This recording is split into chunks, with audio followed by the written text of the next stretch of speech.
Sejam bem-vindos ao Fandomcast. Eu sou a Carolina Lopes. Eu sou a Amanda Rafaela e nesse podcast falamos sobre marketing de influência e a cultura de fã, com foco no grupo BTS, suas colaborações com marcas globais e seu fandom, conhecido como ARMY. No episódio de hoje, trouxemos o Wilton Chael, formado em marketing, com especialização em marketing estratégico, para responder algumas perguntas para a gente. Seja muito bem-vindo, Wilton. Muito obrigada pela sua presença. Obrigado, eu que agradeço. Parabéns pelo tema.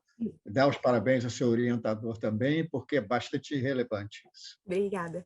Para começar, como introdução ao tema, você pode comentar um pouco sobre o marketing digital e como ele é importante para a publicidade? Olha, o marketing digital, a diferença que ele tem do marketing tradicional é que ele trabalha numa outra plataforma.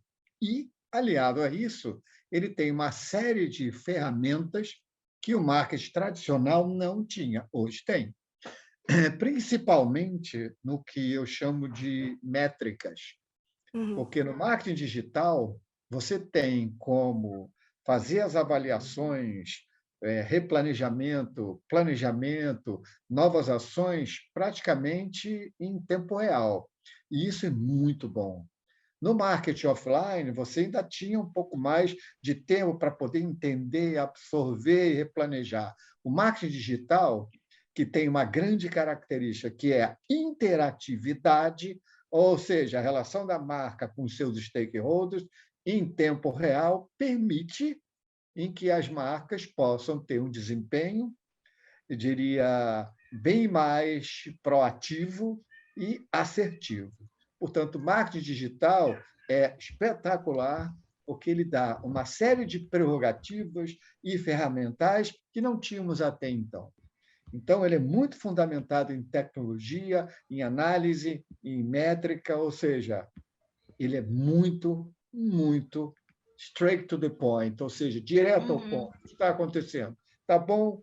Vamos continuar e melhorar. Se está ruim, vamos rever e melhorar. Mais ou menos Ele isso. É bem conveniente, não é mesmo? Exatamente. Ainda no pouco do assunto do marketing digital, mas já um pouco no foco do assunto que a gente está abordando, principalmente, que é o marketing de influência, como essa estratégia funciona, na sua opinião, nesses dias? Se você puder dar um exemplo de alguma campanha que foi feita com uma celebridade ou um influenciador que fez bastante sucesso. Olha, considera o seguinte, 80% das pessoas da internet são passivas. 20% é que mobilizam essas 80%. Então, você vê o Whindersson, você vê a Jade com milhões de seguidores. Por quê? Porque elas têm alguma coisa para dizer. Elas têm algum conteúdo que vai de interesse das pessoas. E as marcas precisam entender que, para elas e seus propósitos, se for algo convergente, pode trabalhar. O Whindersson vem trabalhando Pepsi Cola, que tem muito sucesso. Você tem uma série de influenciadores, às vezes até nem tão famosos assim, mas que podem mobilizar milhões de pessoas. Vou te dar um exemplo. A própria Coca-Cola, quando percebe que tem uma pessoa com uma base de seguidores relevante, ela traz essa pessoa para dentro da própria Coca-Cola, treina essa pessoa e transforma ela numa evangelizadora. Sabe mais ou menos o que eu estou dizendo? O que faz o evangelizador? Leva a mensagem para um público-alvo. E é isso que uma estratégia interessante da Coca-Cola nesse sentido. Ela traz para perto dela pessoas que são capazes de influenciar outras. Até porque eu diria que 100% do público da Coca-Cola é usuário da internet, das redes sociais, Realmente. fundamentalmente. E mais ou Por menos isso a Coca-Cola é um grande exemplo para a gente na publicidade. Sem dúvida, porque eles trabalham com muito cuidado, eles são muito cuidadosos em todos os aspectos, eles são muito técnicos, eles são muito assertivos. Agora, tem um detalhe, e mesmo assim tem problemas. 2 vezes no Brasil não acertaram com a Cherry Coke, não acertaram com aquela live, não sei se vocês lembram, a live Coke, que era meio stevia, meio açúcar. Sim, a verdinha. Uhum. Ninguém entendeu direito esse problema. Mesmo na nossa área, A área de comunicação, a área de marketing, que são áreas que trabalham como ponto nevrálgico o ser humano, é muito difícil, porque o ser humano não é tão simples de você analisar e dar um diagnóstico. Uhum. As pessoas estão constantemente em um processo de mudança, em movimentos de mudança. Então, por isso que hoje até o marketing, do modo geral, inverteu sua pirâmide. Agora é do consumidor para trás e não da marca para o consumidor. Outro aspecto importante, e também fala, estou citando para vocês alguns pensadores, porque vocês estão Sim. fazendo TCC, Henry Jenkins, o que ele fala da teoria da convergência? Hoje, quem converge é o consumidor, não é a plataforma. Você vê, está passando o Big Brother na televisão aberta, mas o consumidor tem acesso a isso em vários outros meios de comunicação, inclusive na internet. Ou seja, quem converge com a plataforma é o consumidor, e não mais a própria plataforma televisão, o rádio, o jornal, a revista, enfim. Mais ou menos. Então, a gente vive hoje um grande desafio para as marcas, que é conseguir percepção, credibilidade, fidelidade, mas depende de uma série de fatores que têm que ser tratados constantemente. E claro que o influenciador tem um papel importante nisso. Então, assim, levando em consideração o que a gente falou agora, podemos dizer que uma campanha direcionada a um público específico, como os seguidores de uma celebridade, é desenvolvida com a intenção diferente do que quando é para um público-alvo mais geral? Como que você diria que essa diferença pode impactar no sucesso da campanha? Olha, eu não consigo ver nenhuma campanha que não tenha um público específico. Uhum. É muito difícil que você veja uma campanha que tenha um público em geral, a não ser que seja uma campanha institucional, uma campanha do governo, mas as marcas normalmente têm que ter um público-alvo muito bem definido, que a gente chama de cluster. Porque se eu tenho um público-alvo muito extenso, por exemplo, de 18 a 45 anos, por hipótese, qual a linguagem que eu vou usar? Da turma de 18 Realmente. ou da turma de 40? Então, é muito importante que você entenda qual o público-alvo que você está trabalhando. Por isso que no marketing digital, a gente cria uma persona. Por quê? A persona é a definição máxima de com quem eu quero falar, que tem hábitos, atitudes, comportamentos, perfil, porque senão eu posso fazer com que a minha mensagem se disperse. Porque uma linguagem para uma pessoa de 40 é muito diferente de uma linguagem para uma pessoa de 20. Por isso, Esse muitas ponto. vezes, quando você vê um comercial, você sente ou vergonha ou algum sentimento que não seja positivo, talvez seja porque aquela propaganda não é direcionada a você, ao seu público. Perfeito, dona Amanda, é exatamente isso.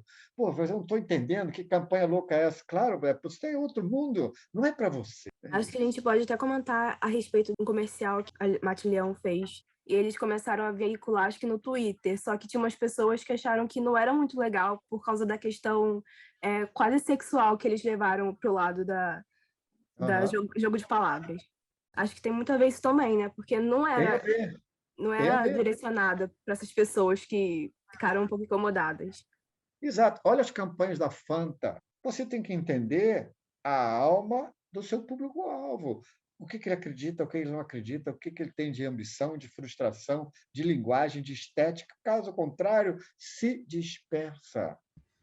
É Então, isso. agora a gente queria aqui compartilhar com você para a gente saber sua opinião, porque, assim, no nosso trabalho, a gente está falando sobre um grupo de artistas e o fã dele, que é o grupo BTS. Então, a gente fez uma pesquisa de público, onde a gente fez um formulário para saber os hábitos de consumo desse grupo de fãs. Então, a gente conseguiu umas 150 respostas. A gente perguntou quanto esse grupo de pessoas estaria disposto a gastar com produtos oficiais desse grupo de artista. E grande parte das pessoas respondeu de 100 a 500 reais, talvez até mais. Mas Aham. quando a gente perguntou sobre produtos que não eram exatamente do artista, mas produtos que o artista representava, como, por exemplo, a Samsung ou até a Hyundai, que é uma marca de carro, a Aham. maioria respondeu que não adquiriria o produto apenas pelo artista, Qual a sua conclusão sobre uma pesquisa dessa? A razão é bem simples. Produtos, esses que você falou, a Hyundai, Fila, Puma, são produtos de alto valor agregado. Não é decisão simples, diferente de você comprar um streaming do grupo, uma camiseta. Então, as compras que são mais delicadas pressupõem um pouco mais de tempo.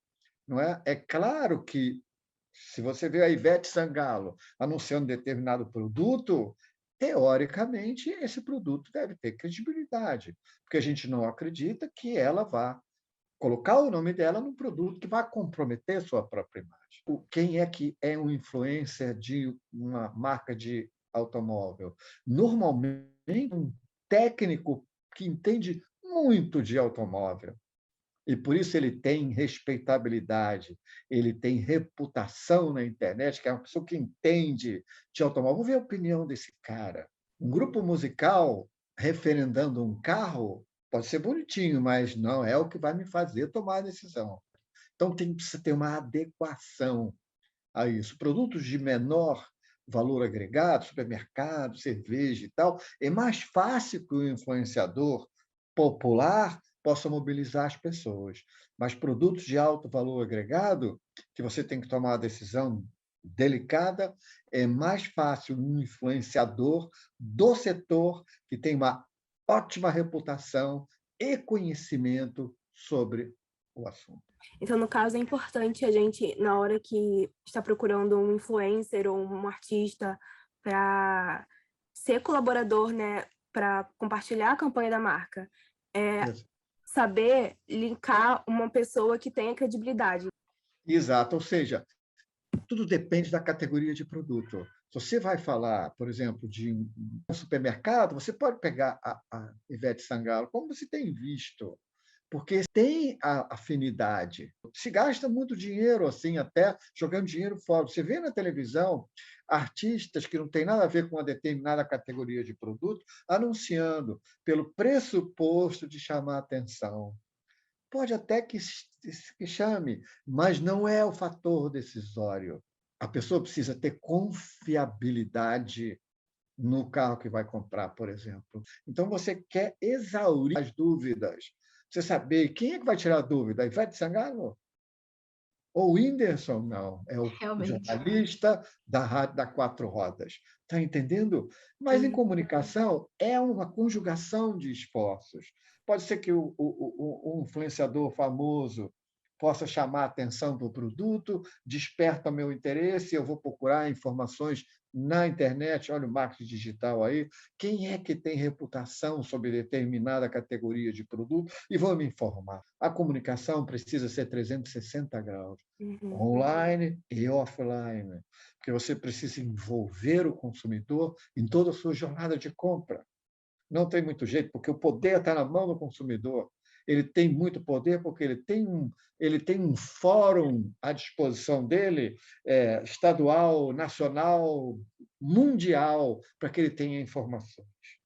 Então, as marcas têm que estar muito atentas para estabelecer um forte relacionamento com esse consumidor, para saber o que ele quer, como ele quer, onde ele quer, quanto ele quer pagar e assim sucessivamente. Muitos produtos são desativados porque esqueceram de fazer o básico, que é perceber e entender o consumidor.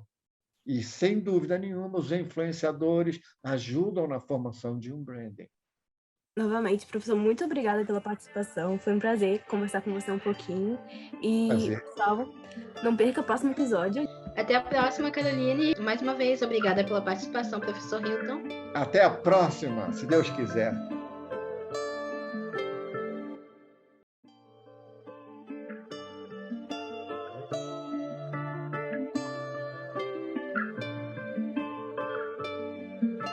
Sejam bem-vindos ao Fandomcast, eu sou a Carolina Lopes.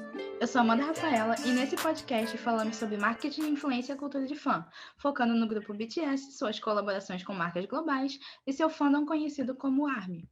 No episódio de hoje, discutiremos um pouco sobre a cultura sul-coreana e um aspecto muito importante, né, para contextualizar o país de origem do K-pop. Nossa convidada de hoje é a Sara Alves, uma das criadoras do portal Otoque, para compartilhar um pouco com a gente sobre a cultura que tem espalhado pelo mundo inteiro nos últimos anos. Bem-vinda, Sara. Boa tarde, meninas. Boa tarde a todos. Então, Sara, eu queria começar te perguntando como a popularização da cultura coreana tem se mostrado na nossa sociedade ocidental hoje em dia. Como a gente consegue ver a cultura da Coreia por aí? Eu acho que de uma forma muito forte, muito única. Por mais que para algumas pessoas pode ser considerado modinha, eu acredito que de forma genial a Coreia do Sul, né, a cultura industrial da Coreia do Sul, por mais que tenha os seus pontos negativos que nós como dorameiras e K-popers sabemos, né, soube inserir a sua cultura em coisas mínimas. Foi genial, porque começou de forma pequena e agora meio que bombou, né? Então, por mais que muitas pessoas possam considerar modinha, por muitas pessoas possam, infelizmente, cometer atos xenofóbicos, racistas, eu acho que é uma cultura muito forte, principalmente pelo fato de que, diferente muito da cultura ocidental, eles mantêm o seu tradicionalismo. Porque, assim, uma das coisas que me encantou na cultura coreana, uma das coisas que me fez fazer o tema do meu TCC, que foi o tradicionalismo sul-coreano e a conexão Brasil-Coreia, foi justamente o fato de, nos doramas, nas Olimpíadas, nos grupos, a gente consegue ver, sabe, a cultura, aquelas roupas, Hanbok. Hanbok. Cara, eu fico apaixonada, meu Deus. Eu quero ir lá, gente, quero visitar. Parei. Eles sabem muito, né, usar da cultura deles para chamar a atenção. Eles têm muito orgulho da cultura e eles usam e abusam. E estão certo. Nossa, demais. E nos fazem, eles, de forma genial, eles nos fazem querer estar lá, nos fazem querer conhecer as comidas, sabe? Quando antigamente, infelizmente, quando a gente falava assim, vou comer uma comida coreana, eles já associavam logo a cachorro e tudo mais, né? Infelizmente. Mas eles não sabem também, as pessoas não sabem ao redor do mundo que também isso tem muito teor histórico, né? Por conta das invasões que a Coreia sofreu, do Japão, essa luta entre a Coreia do Sul e a Coreia do Norte, que levou eles a sofrerem muitas coisas, né, ao longo da história. Mas é isso, sabe? E isso tudo começou, né, em forma de protesto, né? O K-pop surgiu em forma de protesto e hoje se tornou conhecido mundialmente, né? Pois é, já entrando nessa questão do K-pop, né? Apesar de toda essa popularidade, né? Qual é o motivo que você acha do K-pop ter se popularizado tanto assim no mundo? Eu acho que eles são geniais na forma como fazem o marketing, na forma como construíram essa indústria. Por mais que tenha pontos negativos, cara, eles fizeram de uma forma que nos faz literalmente imergir na cultura, nos faz literalmente entrar no K-pop, né? Eles fazem uso dessa conexão, desse relacionamento do idol entre a fã, né? Do idol entre a Sarah, do idol entre a Carol, do idol entre a Amanda, né? Eles fazem cenários, cara, os cenários são geniais. Eles mostram os MVs e os doramas em si, eles mostram que eles não ficam de forma superficial. Não é somente, por exemplo, um MV romântico. Não, sempre tem uma história, né? Sempre tem algo a mais, sempre tem um cenário. É sempre tudo bem construído, né? Exatamente. Eles pensam, enquanto a gente está chegando nessa ideia de storytelling agora, né? Lá já estavam, ó, há muito tempo, né? E eles souberam e sabem utilizar disso, né? Mas eu acho genial a forma como constroem, sabe? O começo, o meio e o fim. E eles ainda puxam um gancho para o próximo. Então, assim, é como se nós estivéssemos lendo uma história que está sendo contada de forma criativa, de forma visual, para o próximo, tá? Sabe? Então, eu acho que isso faz com que muitas pessoas no mundo se interessem. Porque une tudo isso, né? Assim, a gente falou dessa popularidade toda e que realmente o K-pop é muito refreshing, né? Assim, quando a gente conhece, é aquele negócio, caraca, muita coisa diferente. E isso é incrível. Estou maravilhada. Mas apesar disso, você acha que o mercado global abraçou a música da Coreia e o audiovisual abertamente? Considero que sim e não. Sim, porque querendo ou não é algo criativo, né? É algo que chama a atenção, é algo que sai da caixinha, que eles focam no design, eles focam no storytelling, eles focam na música, não é somente um MV, não é somente um vídeo romântico, sabe? Mas é algo que tem todo um contexto. Então, de forma criativa, eu acho que possa ser sim que as pessoas abraçaram. Mas o não é por quê? Porque eu acho que ultimamente as pessoas estão usando disso para poder tentar conseguir fama. Você acha que a Hallyu Wave e os conceitos do K-pop trouxeram uma mudança para a cultura de fã no Ocidente? Olha, eu não vou dizer muito do Ocidente, porque eu não conheço todos os países, mas eu acho, do Brasil em específico, eu acho que aflorou o que nós temos de melhor. Porque o Brasil sempre foi, e eu amo isso no nosso país, que nós sempre fomos muito apaixonados em tudo o que nós fazemos. Se a gente gosta de um famoso, a gente vai dar o nosso melhor por aquele famoso. E a gente consegue ver, por exemplo, quando as pessoas juntam todos os shows de um famoso, por exemplo, Coldplay, colocam o show aqui no Brasil, show nos Estados Unidos e show na Alemanha ou em qualquer outro país, e todos conseguem ver a paixão do brasileiro, sabe? Então, eu acho que o K-pop permitiu que aflorasse, sabe? Algo que já era bom se tornou melhor no K-pop. No Ocidente, eu acho que fez com que se as pessoas não eram assim, eu acho que passaram a ser assim. E eu acho isso interessante, porque, por exemplo, eu acho muito lindo quando todos se reúnem para fazer algo especial no show e mostrar para aquele idol que eles são especiais. Levantar luzes, balões, essas coisas assim. Cara, eu tô aqui. Então, isso é surreal. Agora, eu tenho um ponto negativo em questão de fãs, mas não no Brasil. Na Ásia em si. Não na Ásia em geral. Eu vou falar na Coreia do Sul, na China, talvez, eu não sei muito, mas eu sei que na Coreia do Sul é assim também. Eu acho que, justamente por conta daquele primeiro ponto que a gente falou da indústria, né, dos males da indústria musical na Coreia do Sul, eles criaram fãs, meu Deus, que ninguém me mate por isso, mas eles criaram fãs lunáticos, porque, assim, o idol é meu e de mais ninguém. Sabe? Eu posso estar soando radical, posso estar soando radical, mas eu acho que isso cria um mau costume, né? Isso é algo que nós brasileiros não estamos acostumados. Então, eu acho que esse é um ponto que eu considero negativo, mas em geral mesmo, principalmente na Ásia. Então, como a gente estava falando assim desse negócio, desse fervor de fã, que a gente sabe que o fã de K-pop é esse ser apaixonado. Você acha que as empresas vêm usando isso assim para se beneficiar um pouco desse engajamento e dessa paixão dos fãs? Com toda certeza, absoluta certeza. Eu acho que assim, não somente na Ásia em si, no K-pop em si, em tudo aquilo que se possa ter fã, as pessoas sempre vão utilizar, as empresas sempre vão aproveitar aquele momento.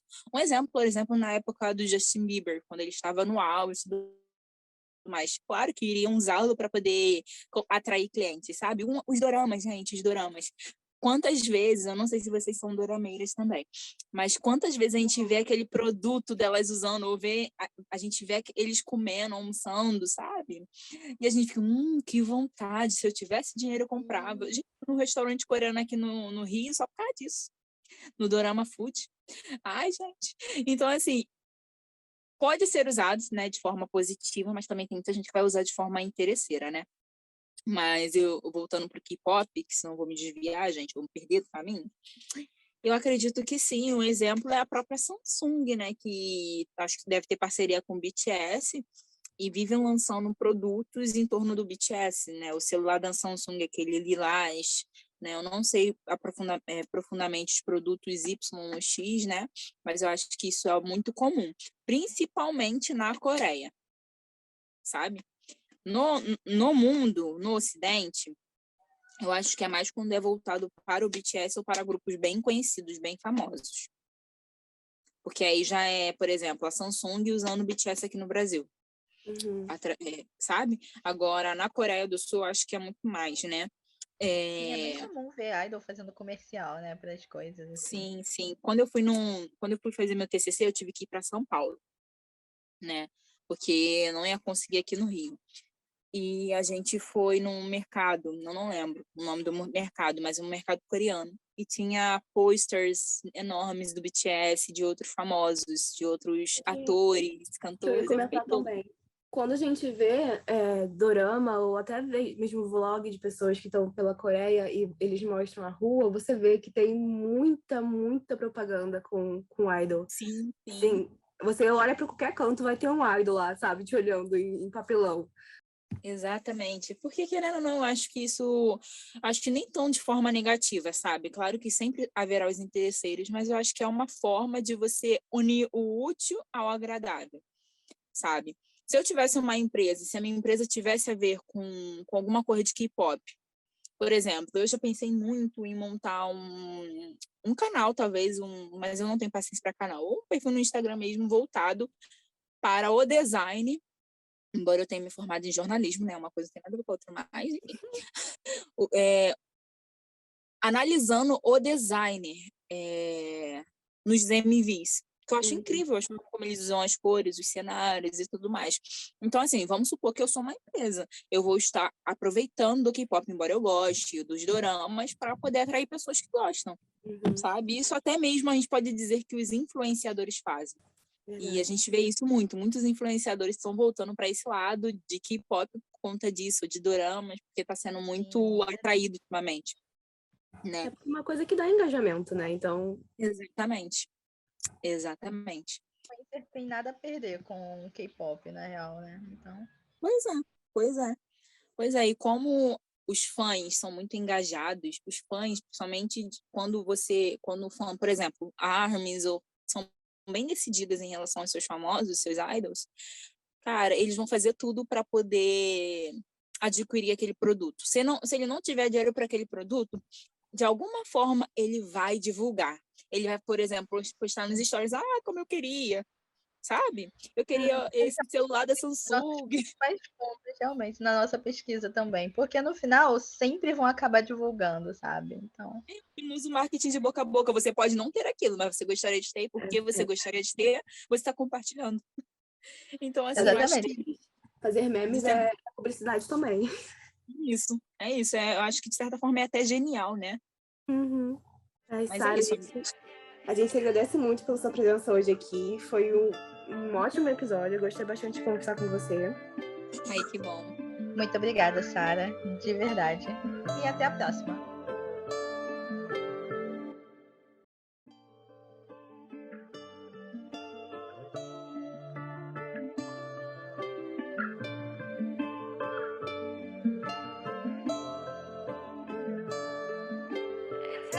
Sejam bem-vindos ao FandomCast. Eu sou a Carolina Lopes. Eu sou a Amanda Rafaela e nesse podcast falamos sobre marketing de influência e a cultura de fã, focando no grupo BTS, suas colaborações de marcas globais e seu fandom, conhecido como ARMY. No episódio de hoje, falaremos sobre o consumo de fandom ARMY e sobre algumas campanhas do BTS. Para esse bate-papo, trouxemos a Júlia Nóbrega, formada em comunicação social com habilitação em jornalismo e que hoje trabalha como analista de comunicação institucional no Grupo Boticário. Além disso tudo, ela também é ARMY, né? Júlia, muito obrigada pela sua participação hoje aqui com a gente. Imagina, gente. Muito obrigada pelo convite. Então, Júlia, para começar, eu gostaria de te perguntar um pouco se, como ARMY, você teve alguma experiência onde o BTS ou algum membro específico foi uma influência para você em algum momento da sua vida, em alguma coisa que você fez? Em vários momentos eu consigo lembrar ao longo dessa trajetória de vários anos como fã deles, né? Eles terem influenciado em vários momentos da minha vida, mas uma das maiores que eu posso exemplificar é uma viagem que eu fiz para a Coreia do Sul em 2020, que foi totalmente influenciada por eles, assim, por essa relação com eles. Eu tinha alguns dias de férias para tirar na época e era muito um auge, assim, da carreira deles e que uma época que eu estava super engajada como fã e que eu curtia muito tudo que estava acontecendo no fandom, então acabei fechando essa viagem para a Coreia do Sul com mais 3 amigas, todas também fãs do BTS, então a gente foi para lá, o BTS teve um comeback, teve um lançamento, né, de álbum novo em fevereiro e a gente programou a nossa viagem para início de março para começar a pegar ali todas as programações de shows e de music shows também, né, que rolam pela Coreia, para tentar acompanhar isso pela Coreia, mas acabou que o Covid veio, todos os shows foram cancelados, os programas também foram cancelados, mas a gente manteve a viagem. Então, como a gente não podia perder essa grana, não podia deixar toda essa programação de lado, a gente manteve a viagem, apesar de toda a situação no país, né? E foi ótimo, a gente conseguiu aproveitar super, Suas apesar de fotos toda a são lindas, situação, claro. inclusive. Ai, obrigada. Apesar do caos, assim, a gente conseguiu aproveitar bastante. Uma pena que vocês foram justamente nessa época, né? Porque tudo deu errado. Foi péssimo. Eu e a Amanda conversamos até uma vez sobre como foi horrível, porque tinha vários projetos super legais, incluindo arte, cancelar tudo foi horrível. Sim, a gente ficou hospedado ali perto do DDP, que era o lugar onde ia rolar a exposição de arte ali em Seul. Tinham vários pontos ao redor do mundo, né? Que eles fizeram algumas inserções artísticas aqui em Buenos Aires, tinha nos Estados Unidos, tinha em Berlim, e aí uma delas era a da Coreia, né? Era no DDP, que ficava em Dongdaemun, é um centro cultural e que eles fazem várias ações assim ao longo do ano voltadas para a cultura, e aí ia rolar essa exposição do BTS lá, e acabou sendo cancelada também. A gente perdeu a primeira performance das músicas, né, desse álbum que eles lançaram, então foi bem frustrante, mas ao mesmo tempo a gente conseguiu compensar conhecendo bastante do país, sabe? Que bom.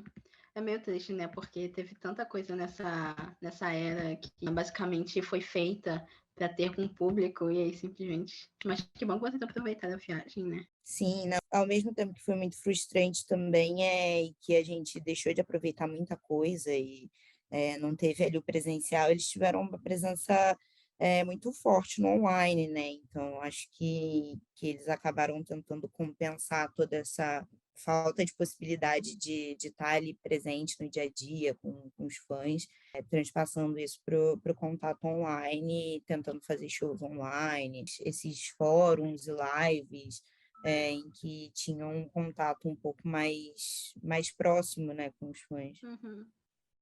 Foi muito legal, inclusive.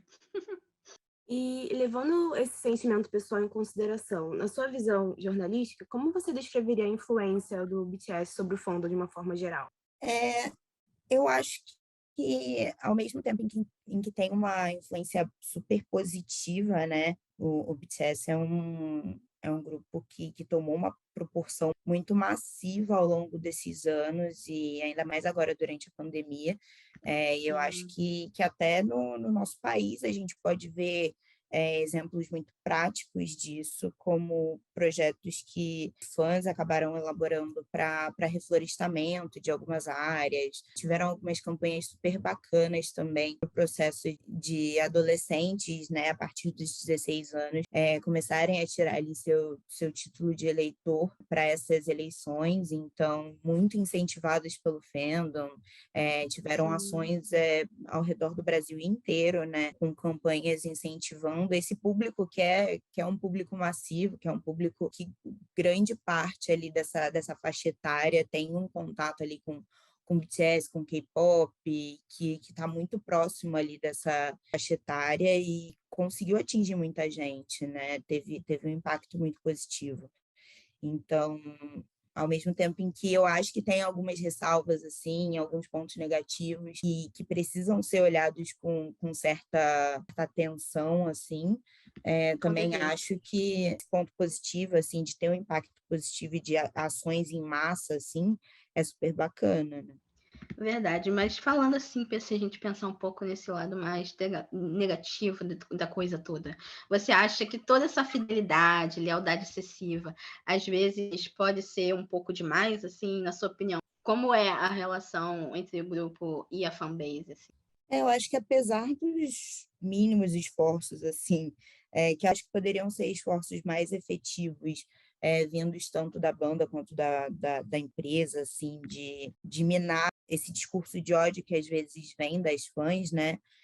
Acho que às vezes é um pouco não, acho que é bem excessivo em alguns momentos, porque elas acabam entrando para defender o BTS, para puxar ali uma ideia de que elas fazem de tudo para defender a imagem do grupo. Elas acabam ofendendo N pessoas e vários grupos minorizados e trazendo alguns discursos bem problemáticos ali, que difere muito do que eles discursam, né?